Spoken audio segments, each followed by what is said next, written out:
nikmat, enak ngajak orang. Karena kita menjadi contoh.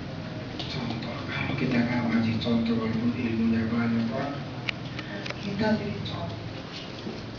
Jadi enak negur adik-adik kita di masjid yang kurang bagus kata luar biasa karena kita jadi contoh. Jadi keteladanan ini poin itu. Jadi ujung tombak RKP itu juga ada keteladanan. Ini sekarang masih bacaan ini belum klimaks ini. Saya ingin tanya jawab ini. Nggak ada maghrib sekarang. Nggak ada fikihnya ya. Ada orang suka bilang sholat dulu, nggak ada fikihnya sholat dulu. Yang ada sholat zuhur, sholat asar, sholat maghrib, sholat dulu. Nggak ada fikihnya nanti malam. Bercanda serius aja. Jangan kata terus baru. Ini santai pak ya. Nggak ada sholat dulu, saya mau sholat asar benar, sholat maghrib, sholat dulu, nggak ada pikirnya. Arti maliki sampai apa nggak ada ini. Pak ini gimana nih Pak? Pak ini. Break dulu. Dialog Pak, tetap Pak. Habis koma baru nanti sampai klimaks Pak. Kita belum diskusi jauh. Betul. Itu butuh Pak. Iya. Tapi kita masih prosesnya. Ada juga yang tanya nih.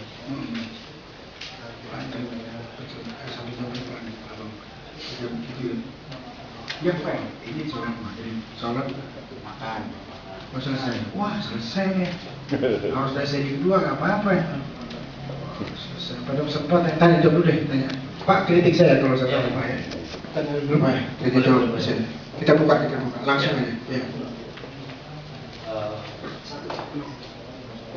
Silakan. Ya, langsung aja ya. Iya. Assalamualaikum warahmatullahi wabarakatuh. Waalaikumsalam. Kita singkat saja. Kalau saat ini kita dikasih pembekalan untuk berpikir secara normal dan secara umum, saya malah ironis. Ironisnya itu, ini pembekalan ini kita masih di tingkat menengah ke bawah. Sedangkan sekarang itu yang menjadi figur, yang menjadi pendengaran, yang menjadi tontonan kita itu ada di tingkat menengah ke atas. Bagaimana Bapak menyikapi istilahnya tingkat menengah ke atas? Contohnya salah satu contoh, peristiwa Ngabalin aja. Organisasi apa-apa dan sebagainya, itu di TV keras-kerasnya, kan begitu kan? Nah terus Amin Rais, pimpinan mana tuh, gitu. Ya, artinya itu istilahnya dari mulai kita juga yang kayak gitu. Ya, pada waktu Amin Rais mau pemilihan ketua umum PAN, istilahnya malam itu, dan dia ngomongnya kan, pimpinan partai mana tuh, jadi istilah seakan-akan itu masyarakat disodorin dengan pemikiran-pemikiran yang kira-kiranya nggak pantas seorang pimpinan dikatakan begitu kan. Udahlah kalau memang istilahnya channel DKI sih Merdeka Selatan sama Kebon Siri itu yang anggapannya sinetron lah ya. Artinya lagi sinetron lah istilahnya itu nggak terlalu ini. Ini yang tingkat menengah-menengah. Mungkin itu saja. Bagaimana termasuk tersentuh nggak oleh Bapak Profesor di sana? Terima kasih. Ya, pertanyaannya apa kita bang apa? Kasir. Pak Kasir. Kasir duitnya banyak deh kasir kan. Duitnya banyak. Pak, sebuah fenomena yang kita lihat. Jangan hanya Bapak lihat sebagai sebuah panggung dari kehidupan. Kenapa panggung itu dibelakang kita oleh Tuhan? Sebenarnya kita sedang diuji kematangan kita dalam hidup ini. Bapak mulai pangkat Pak. Kalau Bapak kali lagi nonton apa tadi? Kasir. Enggak kok. Yang tadi. Bapak tadi. Namanya itu siapa? Bapak nonton nih kan ya? Siapa yang namanya mau Jojo mau apa? Bapak nonton nih. Yang tadi itu juga Bapak bilang, payah nih pemimpin kita. Bapak sama itu. Jadi sebenarnya Tuhan lagi nguji makom kita. Makanya kalau orang semakin ilmunya tinggi, semakin anaknya bagus, dia melihat itu, dia mengambil hikmah. Jadi ketika anak saya nanya, kok begitu sih ayah?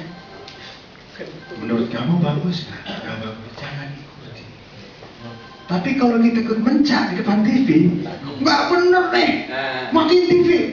Kata anak kita, bapak gue sama.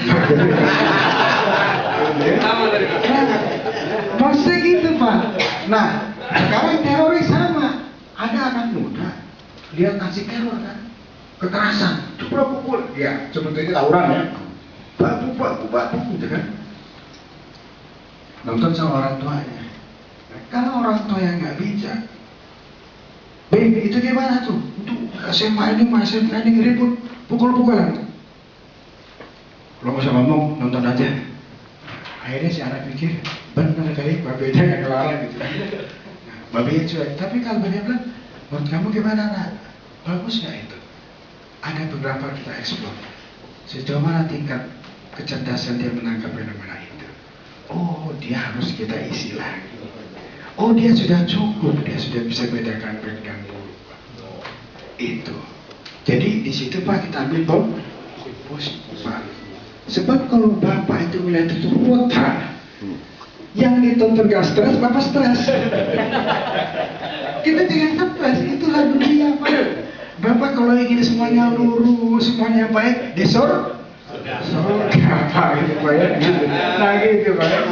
Jadi kita bersyukur kan, minimal bisa nilai, itu gak Pak. Tapi jangan benci Pak ya. Doain tuh pemimpin gitu kan. Cuma kasih aja buat tontonan Pak. Ini bagus Bapak udah naik pangkat Pak. Jadi Bapak bilang itu buat tonton, jangan bilang bagus Pak. Buat tontonan ada hikmah, tapi bukan buat tuntunan. Bukan tuntunan. Nah, itu bukan tuntunan, itu hanya sebuah tontonan. Kita bersyukur. Coba kalau Bapak kasih penonton, Pak Sani cerita, tadi TV bagus tadi malam Pak. Begini, wah sayang saya nggak nonton. Bapak dikasih yang nonton, Pak Allah. Bapak sudah ambil hikmah Pak ya. Makom Pak ya. Makom Pak. Naikkan dengan jabatan. Kalau di Itu bagus Pak. Berarti ada satu yang harus diperbaiki di pemimpin kita. Setelah teladan apa kita Rasulullah Pak. ada yang berbahaya. Jangan berpikir bahwa kita bisa berubah dunia. Jangan berpikir bahwa kita sendiri bisa berubah negeri ini. Berpikirlah, bisa nggak kita merubah diri kita dulu? Karena nanti pancaran aura kita, kalau diri kita bagus di bidang apapun, kita menjadi cermin oleh orang lain. Jangan kita berkeluh, jangan kita mencari kesalahan, tapi kita menjadi solusi dalam hidup sekecil apapun. Hairun nas apa? Jadi nggak stres Pak. Memangnya Firdaus bisa merubah dunia? Nggak bisa. Indonesia, tapi kita berusaha sekecil apapun. Makanya saya datang ke sini. Saya yakin minimal Bapak sama masih perubahannya kan. Pinternya, gantengan saya sedikit. Yang lain Pak. Tapi apa ya? Iya. Bisa nangkep Pak ya? Bisa nangkap. Kata kunci tadi. Lagi nafsu. Karena ini nggak marah-marah kan? Saya nggak marah-marah gitu.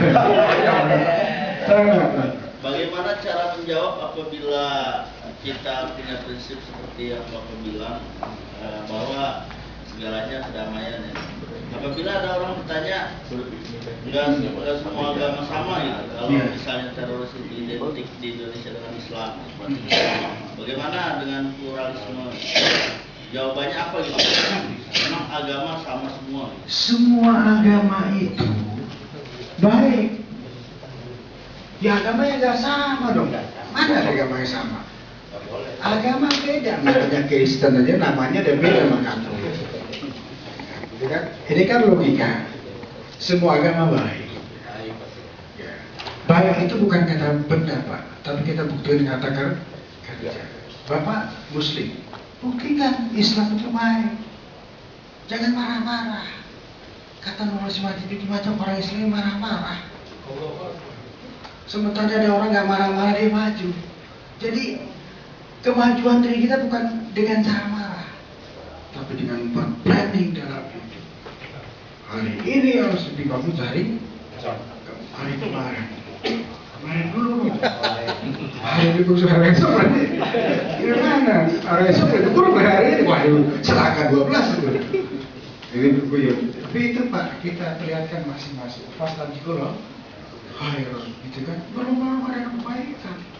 Urusan agama itu urusan Allah untuk menilai kebenarannya. Kita punya agama, yakini kebenaran agama kita yang benar. Tapi pernyataan benar jangan bentuk apa? Buktikan dengan amal-amal soleh. Sorbannya gede, sodako nggak pernah. Tapi kemana-mana ini paling benar. Sodako dong, infak dong, zakat dong, tolong orang dong, peduli dong. Itu kan pesan-pesan moralisme agama dan pesan-pesan di Republik ini. Coba kalau pesan Republik ini kan sebenarnya agama. Coba lihat. Tujuan negara didirikan nih di variabel kan, melindungi segenap bangsa dan negara, mencerdaskan kehidupan bangsa. Bapak tarik Pak, ini kalau orang Islam, tolabul ilmu, faridatun ala kulli muslimin wal muslimat, disuruh cerdas, masuk di undang-undang itu. Yang kedua apa ya? Mencerdaskan kehidupan bangsa, kemudian apa? Memajukan kesejahteraan umum. Enggak mencerdaskan kehidupan, memajukan kesejahteraan umum. Islam mengajarkan akan derajat, yang miskin dengan miskin, yang fakir dengan fakir, dengan zakat, sedekah, infak. Ini perspektifnya ditarik ke sana gitu. Ujungnya sebenarnya negeri ini didirikan untuk dalam fastabiqul khairat, berlomba-lomba dan kebaikan, semuanya jaya. Baik Islam maupun tidak Islam, sama-sama bangun negeri ini. Harus adil kita, Pak. Al-Quran begitu ya, agama Islam itu. Allah suka berlaku adil orang Islam kepada orang bukan Islam. Keadilan berlaku. Saya dosen Pak. Saya dosen. Saya aktivis organisasi Islam. Ada mahasiswa datang saya, Bang, saya ujian nggak bisa. Kenapa? Saya nggak bisa Bang. Saya kan aktivis organisasi anak. Anda kasih contoh sama yang lain bahwa Anda leading unggul. Jangan meminta, bekerja keras. Kalau Anda kerja keras, saya beri perhatian. Kalau Anda tidak kerja keras, Anda bukan seorang organisasi yang baik. Jadi kita dididik. Jangan bisa tantangan di bawah. Kerja keras. Yakin. Di Al-Quran innal yusra bainamal yusra fa iza faragta fansabila. Di tengah kesulitan pasti ada kemudahan. Di tengah kesalahan abang kita dididik. Ada hikmah itu. Ya kan? Yang penting fa iza faragta kerjakan dengan sungguh-sungguh. Apa sungguh-sungguh? Amal-amal karya-karya imani. Kemudian yang disebut kesalehan sosial. Jadi kata Nurholis ini, almarhum ya. Dia bicara deradikalisasi. Orang yang soleh, orang yang taat pasti gak akan radikal. Tapi Nurholis bilang, kesalehan seseorang. Kalimat itu jangan sampai lupa nih Pak. Ini ngutip. Kesalehan seseorang bukan semata-mata diukur dari berapa banyak ruku sujudnya di atas sajadah. Kesalehan seseorang kata Nurholis wajib. Bagaimana ruku sujudnya itu dibawa keluar sejadah. Bapak di sejadah minta ampun, saya banyak dosa, jangan sampai berbuat dosa. Bawa itu komitmen itu keluar sejadah. Perhatian kan gue? Waktu habis. Apa gini nih? Satu di hati kita Pak. Ingatin kalau waktu habis. Ya. Ini. Lahir. Apa namanya? Nama Acak. Yang enggak kayak benar Hasanuddin. Tindakan kekerasan atau radikal sama agama ini kan sering terjadi di masyarakat. Iya. Terutama dengan alasan lemahnya penegakan hukum. Lemahnya penegak hukum, kemudian memicu alasan dua terhadap beberapa kelompok. Pertama itu tadi lemah di penegakan hukum. Yang pertama, yang kedua adalah nahi munkar. Sehingga akhirnya tak kala mereka melakukan tindakan radikal dalam rangka mencegah pemungkaran dengan alasan lemahnya penegakan hukum, seakan-akan ini masuk akal ya. Padahal nggak masuk akal itu. Enggak, artinya bagi masyarakat awam ini masuk akal itu. Enggak. Argumentasi mereka terhadap itu. Enggak.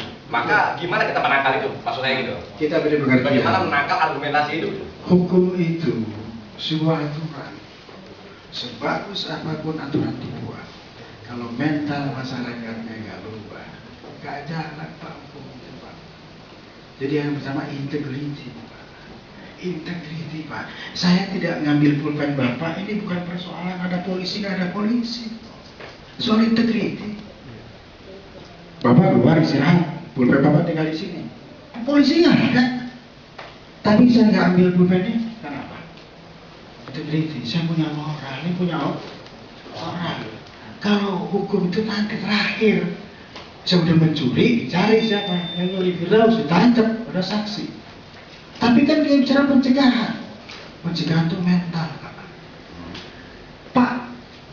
Coba, yang nggak bisa dilakukan kita, kok bisa dilakukan bangsa lain? Ini bukan soal penegakan hukumannya, Pak. Pertama mental. Sekarang contoh mental. Bapak pergi ke Singapura, Pak.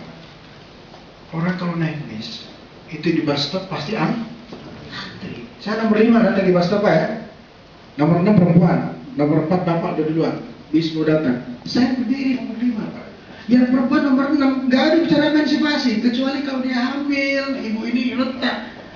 Begitu bis datang, nggak ada yang lompat, gerubukan. Satu-satu naik, duduk. Mobil antri, jet macet, selalu ngambil jalan 2 meter, Pak. Motor di belakang, ini kan 2 meter nih. Kalau di kita begini, nggak, motornya di belakang lagi. Nggak ada polisi. Betul ada aturan mereka. Kalau mau langgar bisa kan?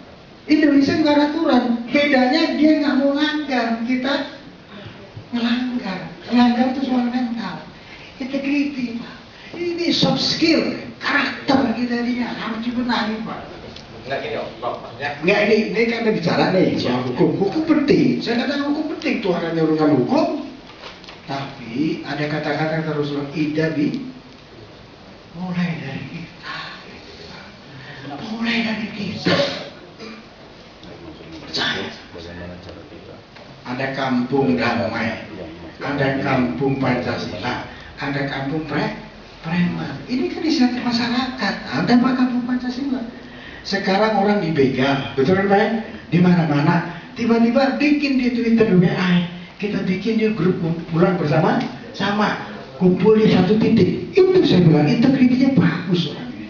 Nggak nunggu polisi, bahwa polisi kita tuntut aparat supaya menambah keamanan, iya. Tapi dari kita harus muncul kreativitas. Sekarang muncul lagi di Depok kan? Ada kelompok-kelompok ya, kita kumpul bersama di titik stasiun ini. Rame-rame. Dari situ kita kerjasama polisi awal dong. Kan gitu kan. Nah ini solidarity, kebersamaan. Ini yang perlu dikembangkan di kita. Kalau ini jalan, nggak ada teroris ini akan kecil. Karena apa? Kita peduli. Ada orang gerakannya datang ke RT, kita nggak lapor ke RT, nggak cuek, nggak mau komunikasi kan, menutup identitas diri, kita langsung bicara sama RT. Kita kenalan sama orang itu. Kita cari tahu apa yang dijelaskan gitu kan. Nah, ini gerakan untuk punya semangat peduli, ini harus dikembangkan. Itu dari sini Pak. Bapak-bapak udah teman-teman punya modal ikuti FKPT betul. Kan dari bayar bapak-bapak, tapi bapak pedulikan kita tambah lagi nih. Karena itu jadi apa enggak banget. Kita harus Pak. Kalau kita cari kambing hitam Pak, nggak selesai negeri ini Pak. Kita nyalain polisi, polisi nyalain jaksa nyalain ini, nggak selesai kita.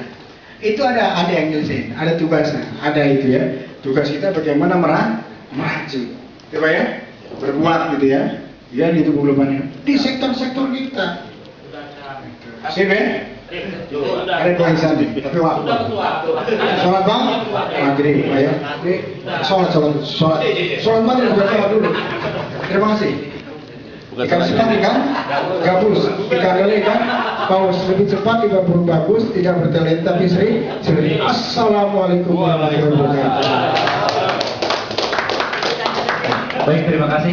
Silakan, berhubung waktu juga sudah mepet sekali. Yang mau makan atau mau sholat maghrib, untuk tempat sholat ada berada di posisi di lobi di lantai pertama di bawah.